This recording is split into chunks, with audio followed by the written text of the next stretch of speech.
imposter syndrome is this voice inside of us that tells us we're not good enough. And so it's about connecting with that imposter syndrome and learning to say, I hear you, little voice. Thank you for trying to protect me, but I'm gonna go do this thing. Usually, when that voice starts to creep in, it's because you're onto something. Hola, and welcome back to the Latina Leadership Podcast. I'm your host, Andrea Diaz. In today's episode, we're talking with Cynthia Platero, a certified executive coach, creative strategist, and former nonprofit board chair. With a background in HR and finance, she helps high-achieving leaders reconnect with part of themselves they've muted. We talk about leading with creativity, making decisions from clarity instead of pressure, and what it means to build a life that actually feels true. So, let's head to the conversation. I have a wonderful guest. Cynthia, do you mind introducing yourself and what you do? Absolutely. My name is Cynthia Platero. I am an executive coach. My coaching practice is called Coaching Creatives. I specialize in coaching creative people, emerging leaders, and people with deep mission statements. So what that means is that I believe everyone is creative. And so when I say creative people, literally it's everyone.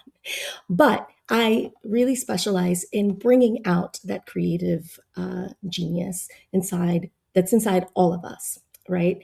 I also have 10 plus years in human resources.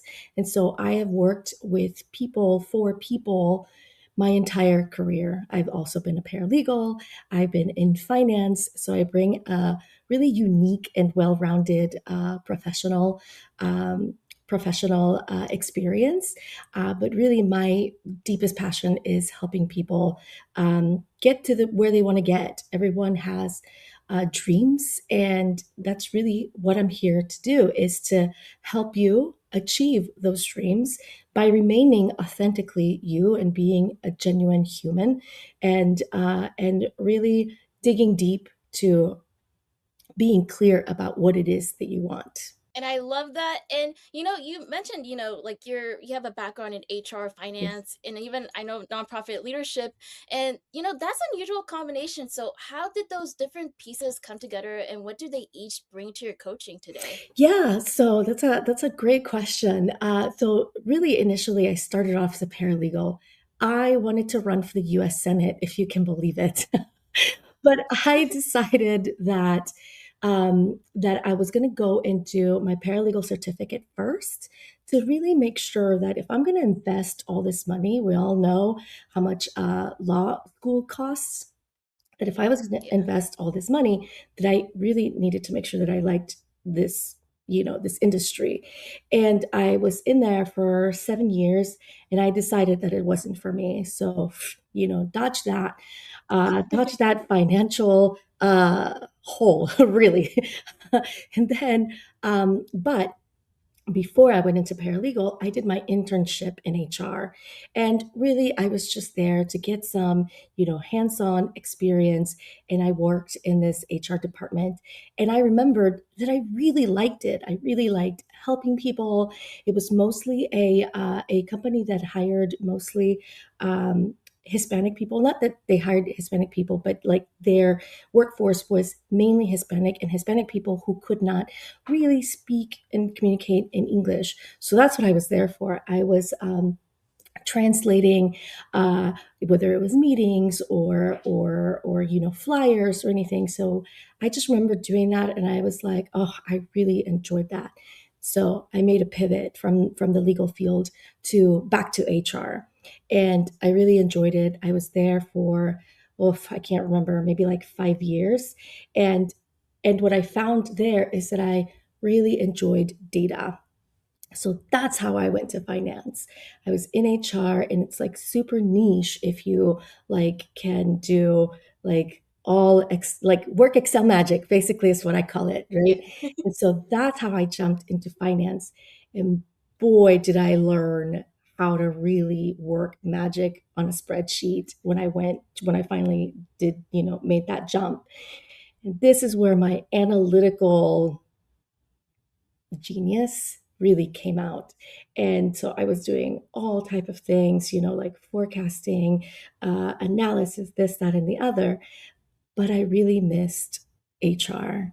And so that's how I jumped back into HR. And HR has a very niche sub field, called compensation. And so that's where I was able to make that jump like seamlessly, because I was so well rounded in analyzing data and big data, right? So it wasn't like small chunks, it was like big data. A long-winded way to walk you through really my experience. And so, yeah, so I landed in compensation, and I love it. I still love it, and it's really my heart belongs in comp. No, I can imagine too. And I know that feeling where you've done something before, you kind of jump back into it. You're just like, wait, I kind of missed that. But I feel like taking different paths and coming back to one that we really liked can also help us too, because you gain a different experience from the other path you took, and just like, hey, I learned new skills that are gonna help me for this. Exactly, Um, exactly. and like imagine like working with clients, and you reconnect with you're helping them reconnect with the part of themselves that they muted, and trying to find their authentic selves. What does that look like in practice, and how do you know when someone is ready to reclaim that voice? Usually, when you come to me, that's like a big signal that you're ready. You feel like something is missing. And so we don't automatically jump into doing, creative things, but I will sort of bring those out. So, for example, if someone comes to me and it's like, I'm having, I don't know, I want to make my relationship work. And by relationship, I mean, it can be anything. It can be like a work relationship, it can be a personal relationship, or like a family relationship. And so, one of the first things that I'll pepper into our conversation is, hey, what do you do that you like to do, like for fun, but also, not with people, sort of that you can be by yourself, but you feel like at home. So that's kind of how the conversation will start. As a coach, and I know like the coaching industry has grown immensely in the past few years, but a lot of these coaches tell you, I'm gonna get you, if you do my program, you will make six digit figures or whatever. That's not Mhm. the coaching that I do. The type of coaching that I do is really asking people questions, and really putting up a mirror, basically, is what I'm doing. I'm Yeah. holding up a mirror, and I want you to really dig deep what it is that who you are. That's the first thing that we kind of establish, is who are you and who do you want to be? And so one of the first things that I'll do is, hey, do you journal at all? And so I'll just kind of sprinkle that in. And so far, people have said, yeah, sometimes this, that, and the other. Okay, so you don't have to do this, because I will never tell people what to do. Yeah. You don't have to do this, but if you feel like you might want to dig more, uh, first thing in the morning, before you have a cup of coffee, just turn to your notebook and just write whatever's on your mind. That practice is called morning pages.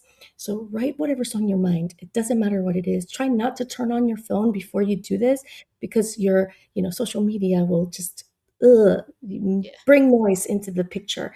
But I want you to just sit there and just whatever comes at you, whether it's your grocery list, whether it's a thought that you had last night that just popped into your mind, whatever it is, just put it down on paper. Because a lot of times we carry all of this and we never distill it and say, this is really not mine. This is not mine. Okay, this is really mine. I need to figure this out. Right. And so that's how we'll start. And then we'll go into other creative outlets as I start to feel who this person is, what do they like to do, and get to learn their inner child, really. No, and I love that you also work with them where they're at that point, because I know I can imagine people think like they're probably listening to these questions like, oh, this is probably easy to answer. it really Uh-huh. isn't if you think about it deeply. And sometimes, we're at our age, even like I like even like like my parents, like they're still trying to figure themselves Mhm. out. And it's like it's not as easy saying, okay, this is who I am and this is what I want to do. Because for some people, they're still trying to figure out who they are and what they're trying to do. But I love that you asked those questions. Yeah. Well, a lot of times we build ourselves up to mirror what society wants us to do and who society thinks we are, right? Including our parents, right? Our parents tell us, you got to do this, you got to do that, et cetera, et cetera. And so we start to mold ourselves to someone else's vision, Yeah. and that's not who we are. Right? I also work with a coach, and I've been working on the same thing, like, who am I really?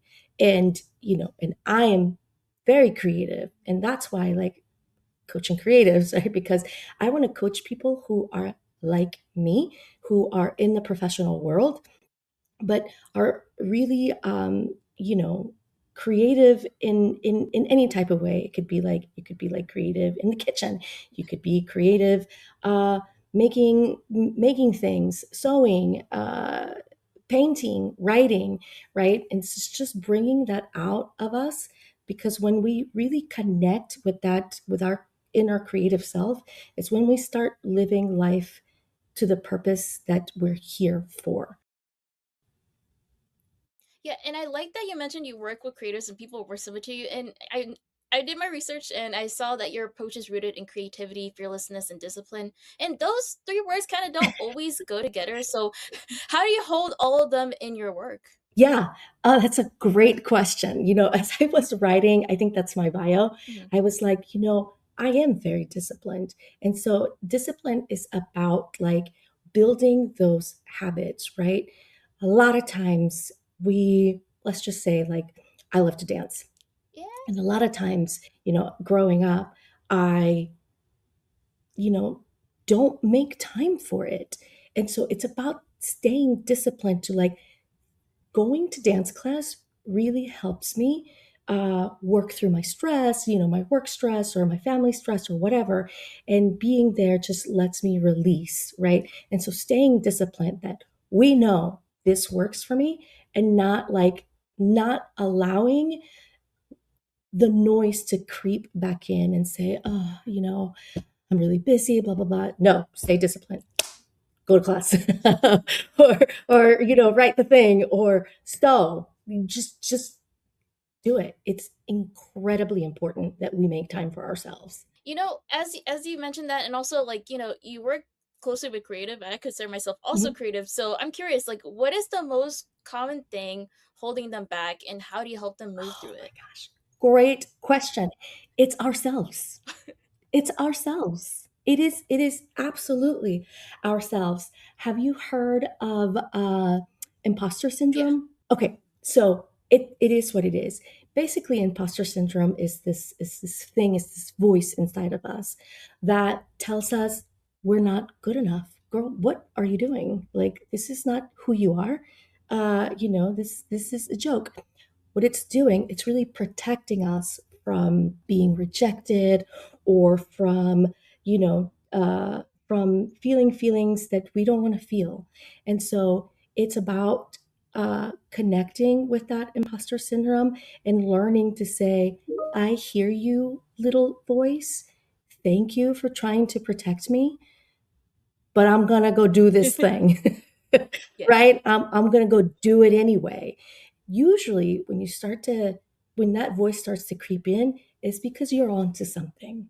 You're on to something, and this is the place where you grow. This is the place where you develop.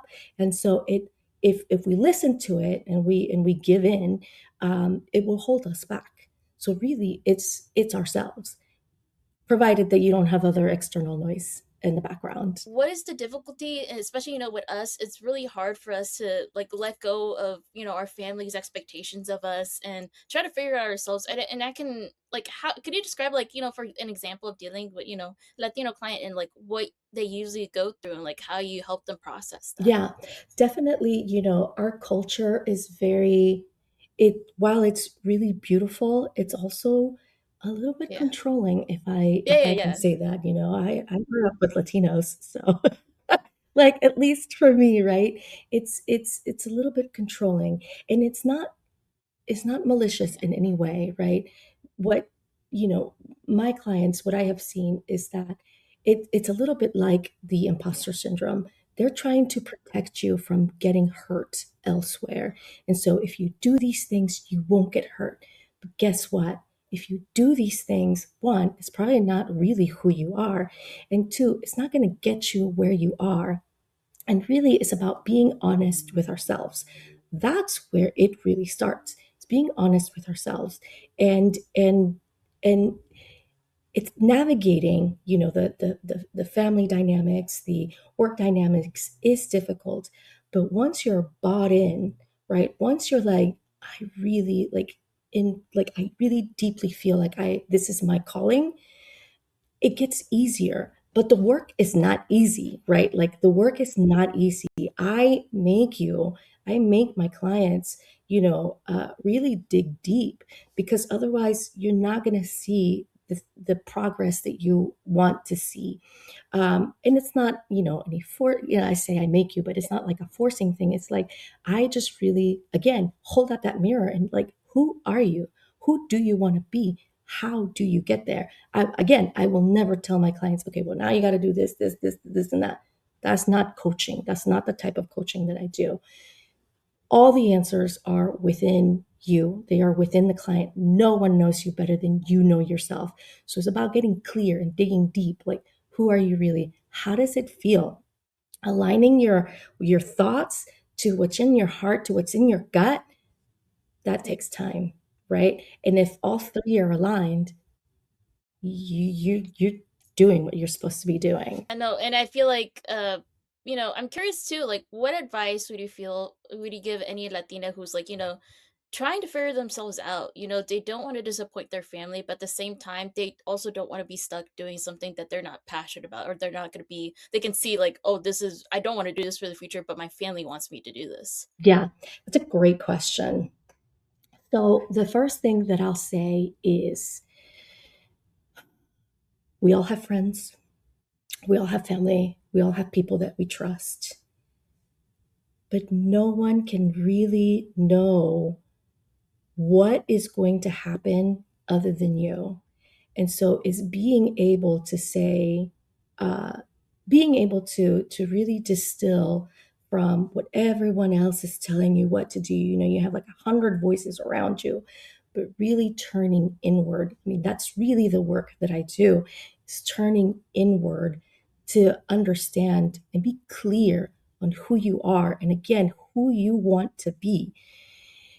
I have very young client who is in college, is about to graduate. And, she was telling me about this issue that she was having with a classmate. And like, her friends are telling her to do this, and her boyfriend is telling her to do this. And I was like, okay, thank you, friends. Thank them so much. Their advice it's meant with love. It comes from love. It comes from a place that they want to help you. Thank your friends. Thank your boyfriend. Thank you so much, boyfriend. I love you. Uh, and I'm going to stay true to who I am. And again, aligning your thoughts, your heart, and your gut. And that's how you know this is what I want to do. And being able to, like, again, back to the discipline, right? Staying disciplined in that this is who I want to be. Thank you all. I love you. And I'm going to do this other thing that you might not like. And that's okay.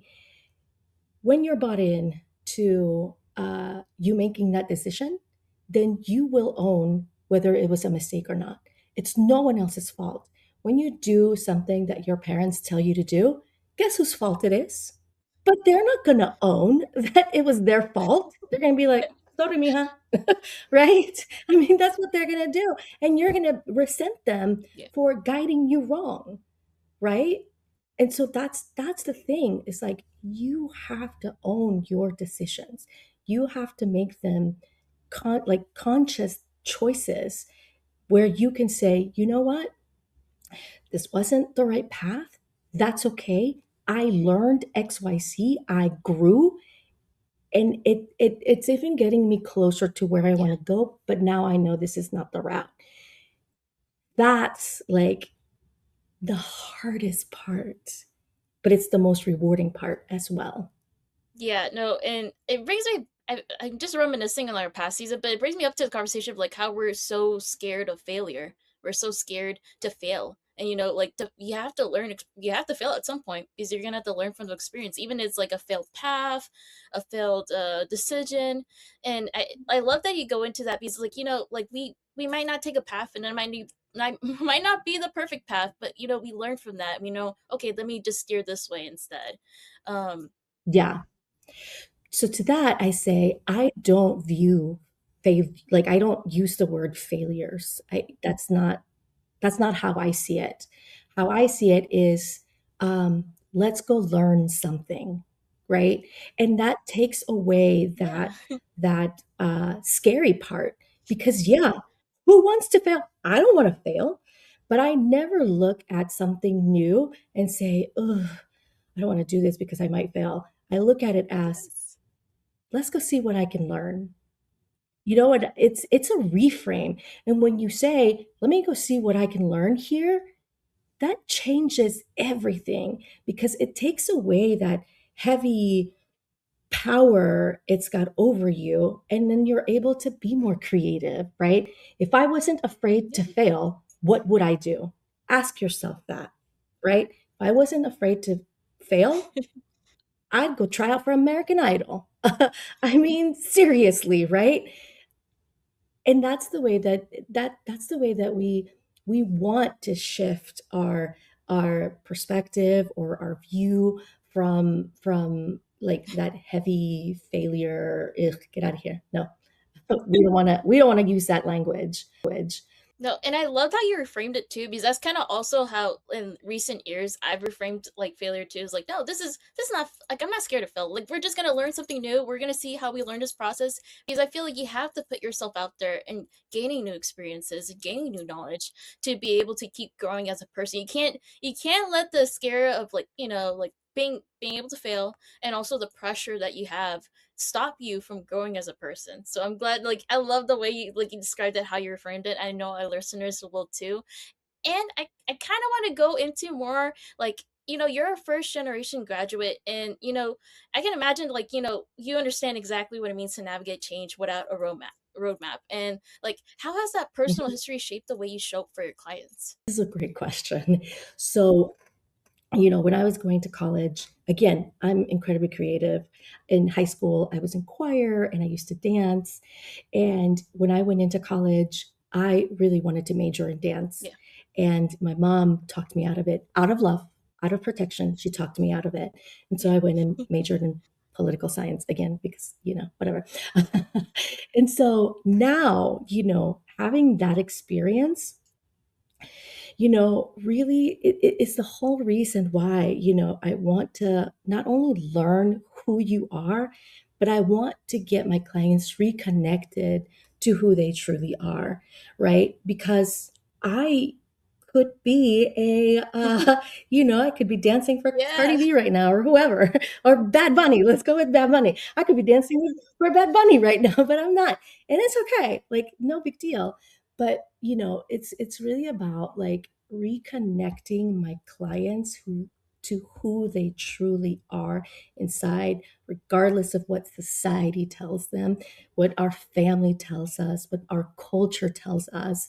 Like, we want to be able to know ourselves deeply, because otherwise, then how do we navigate through life being this Yeah. person that No, and I love that you mentioned dancing too, because I was gonna ask, like I know you still do dancing, so how has that like doing coaching and doing dancing at the same time? How has that been? I want to hear about that experience.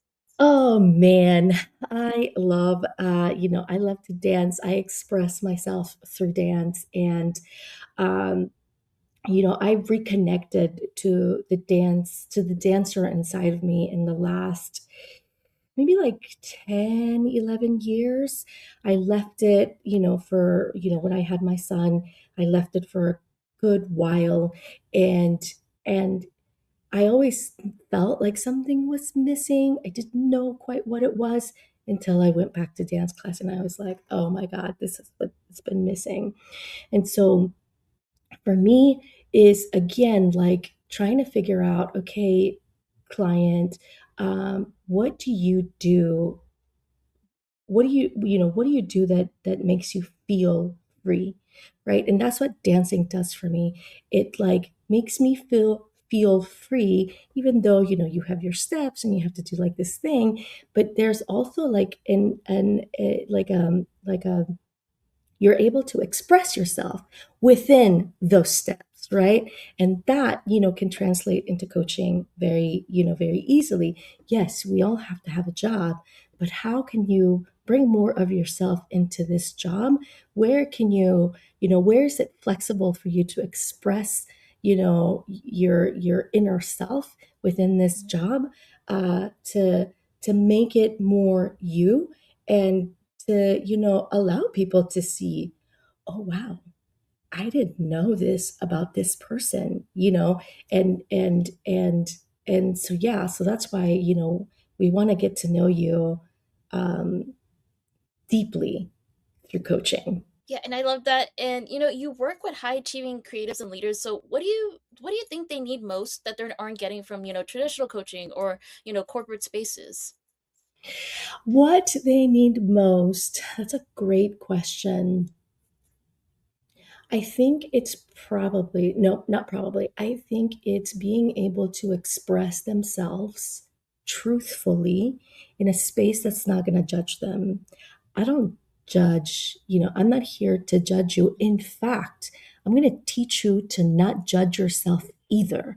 A lot of times we say, oh, I really should do this. Should is a word that you all Yeah. need to eradicate from your vocabulary. Should is very judgmental. Mhm. It's either do you want to do this or do you not want to do this, right? So, like when we're building a habit, right, and we've been doing this a lot with my clients when they're trying to build a habit, like let's say, I want to go back into exercising, blah, blah, blah, right? Great. Why do you want to do it? I'm going to ask you, because if you tell me, well, I want to look good when it's pool time, okay, we're not going to get there. Mhm. We're not going to get there because it's an external motivation. It has to be an internal motivation. Cynthia, I really want to get healthy this year. Fantastic. There's a right amount of pressure in that you want to get healthy, but it's not Yeah. by looking at the scale, or looking like this by this Mhm. X time. It's about keeping that continuous goal. The other thing is, okay, so then we reframe. Okay, do you want to get healthy, or do you feel like you should, right? Because if it's a want, you're more likely to say, you know what, I really want to do this thing. And you're more likely to do it and to build that habit. So the should, anytime somebody says I should, I make them rephrase the phrase. I just make them rephrase it. And we take out the should. We don't should on ourselves. No. And so that's the space that I provide, is that I'm not going to judge you. Yeah. I'm here for you. I'm not going to judge you. And I'm going to help you stop judging yourself. I think that's like really like one of the key ingredients to having success as a client. Yeah, and I love that. Hey, guys, 2026, no shits. We got to get that out of our system. No shits. And is there anything that I haven't brought up that you want to talk about? I think, one of the things that I really work on, with my clients is, the judgment. So one thing that I will tell your listeners is jot it down. Have a little, like one of those sticky notes with you at Yeah. all times. And when you feel yourself saying, ugh, look at her shoes, because we've all done it. Ugh, look at her shoes. Write it down. Don't judge yourself for it. It's fine. But I want you to start catching yourself when you do that. When you're looking at yourself in the mirror and you're like, oh, okay, write it down. The purpose of the exercise is to get you more aware of the things that you say, the things that you do, and then you can decide, is this really how I want to show up? Right? And Yeah. being really aware of how you want to show up in whatever space that you're in. So that's one of the exercises that I recommend to my clients. Again, I don't make them do anything. If you feel like this is going to work for you, let's see what happens, right? That's a phrase that I love to use. Is never done this before. Let's see what happens, right? Um, and becoming more self-aware. We we think we're self-aware, girl. We're not. Okay, we're not. So start jotting, those things down. And then once you get used to just jotting them down, again, don't judge yourself for thinking the thing that you thought. Don't judge yourself. But once you get into a habit, Yeah. then start asking your question, like, why do I think those shoes are ugh, right? Right? Am I really like, oh, those shoes are ugly for whatever reason? Or is it because I'm slightly jelly? I kind of want those shoes, right? Because a lot of Yeah. times that's how we express our, you know, and a little bit of envy. And being envious is okay. There's nothing wrong with it. It's learning to understand and being aware when these emotions, when these feelings Yeah. serve us, and not doing them or using them because that's what we're used to, right? Yeah, we all, build these habits, but like, are we really conscious in using these emotions in a way that serve us? So is me judging this woman's shoes serving me? Not at all, right? But if I decide that I'm really jelly, I'm just gonna go get them. And that's how it served you, right? Now I have a brand new cute pair of shoes, right? And I know like that's silly, but like bite size. Everything is bite size. Like wanting to do like shift our entire being, in 1 week is just not gonna happen. So little by little. Yeah. No, and I love that, the little by little. And our final question, the one our founder Angelica Casares loves asking, and I love asking it too, is do you consider yourself a leader? Why or why not? I do consider myself a leader, actually. So thank you for the question. I do. One of the things that I do is when I see an issue, a problem, something that's broken, I if it's important enough, Yeah. I will find a solution. And a solution, it means, right, like a win-win for all. It's not like just for me so that people Yeah. can see, oh, look at the thing that I did. It's like, how can we make this better for everyone? Right. And I've done that, at my, corporate jobs. One really cool thing that I did that I'm so incredibly proud of is I what do you call it? I founded, I guess you could say, this mentorship program where I created this application for our Latino ERG. We have a Latino ERG. And for our Latino ERG members, I created this application, Yeah. and I went and sought out mentors for them because a lot of times people are scared to ask, especially someone who they don't know. Like that was me, right? I was too scared to ask someone to mentor me. Um, and fortunately for me, my leader did it. But like I took my that experience and I said, okay, how can I get the folks who want to mentor, right? The folks who want to mentor, how can I get them in touch with really amazing leaders in the organization, and take out like that like the scary part, right? Our first year, where when we launched it, we matched about 20 ERG members, Latinos, with 20 director level, senior manager level leaders in the organization, Wow. and then it just grew from there. I think the last time I looked, we had matched 100 people with mentors, right? And we do the whole thing, right? The application process, we make sure that we have enough mentors and we match people. That's the cool part, right? Like based on the answers that our employees, gave us and what they want to Mhm. grow, we match to the mentors that say, I can mentor someone in these areas. And that's how we match them, right? I love that. I love that. And yeah, Wow. I mean, we grew from matching 20 to over 100 people having mentors in its third year. And that's huge. And nobody asked me to do that, right? Like no one asked me to do that. And so when you're constantly thinking of solutions and, Yeah. making things work for everyone, yeah, I consider you a leader. And it's not about a title. It's not about a title. No, and I love that. And before we go, I know our listeners are wanting to know where can they find you? Absolutely. CynthiaPlatero.com. You can also find me on LinkedIn, Cynthia Platero.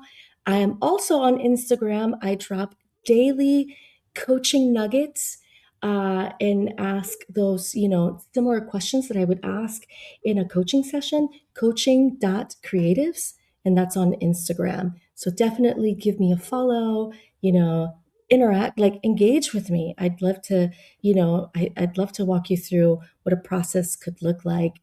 And just honestly, just I love connecting with people. So I mean, you don't have to have a question. Thank you so much for this conversation, Cynthia. I had such a good time, and I know our listeners will enjoy hearing this conversation. Absolutely. Thank you so much for having me on.